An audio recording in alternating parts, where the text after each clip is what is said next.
بسم اللہ الرحمن الرحیم۔ 9th کلاس جو اگلا کوشچن ہے وہ ہے نظم نعت کا مرکزی خیال تحریر کریں اور اسی کے ساتھ دوسرا سبق غلام کا مرکزی خیال لکھیں، ٹھیک ہے۔ تو یہ میں آپ کو یہاں سے بتا رہی ہوں، آپ اس کو دیکھ لیں۔ یہ سبق ہے غلام۔ اب اس میں ہے اس سبق کا مرکزی خیال یہ ہے، یعنی سبق غلام کا مرکزی خیال یہ ہے کہ بے سہارا اور لاوارث بچوں کے بگڑنے کا بڑا سبب عدم توجہ اور عدم تربیت ہے۔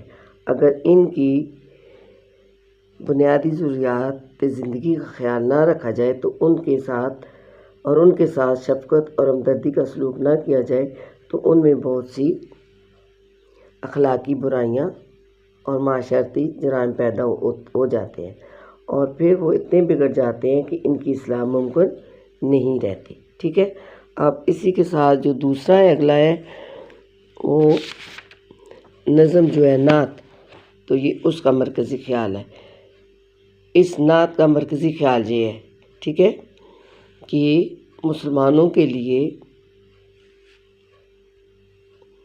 بڑی سعادت یہ ہے کہ وہ مدینہ منورہ کے راستے کا مسافر بن جائے اور اسے روضہ رسول صلی اللہ علیہ وسلم کی حاضری نصیب ہو جائے۔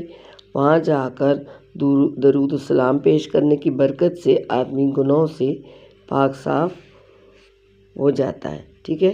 تو سیدھی اور سچی راہ نبی پاک صلی اللہ علیہ وسلم کی اتباع ہے، یعنی نبی پاک صلی اللہ علیہ وسلم کی پیروی کرنا ہے، نبی پاک صلی اللہ علیہ وسلم کے راستے پر چلنا ہے۔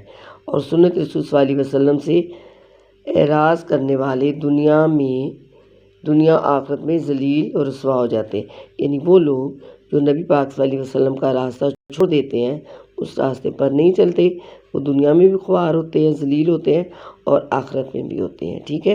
تو یہ نظم جو ہے وہ نعت ہے۔ آپ کو پتہ ہے کہ موضوع کے لحاظ سے جو نظم کی اقسام ہے وہ حمد بھی ہے، نعت بھی ہے، مثنوی بھی ہے اور قصیدہ بھی ہے، اور یہ ایسی چیزیں ہیں، ٹھیک ہے، تو جن میں صرف اسی موضوع پر بات ہوتی ہے۔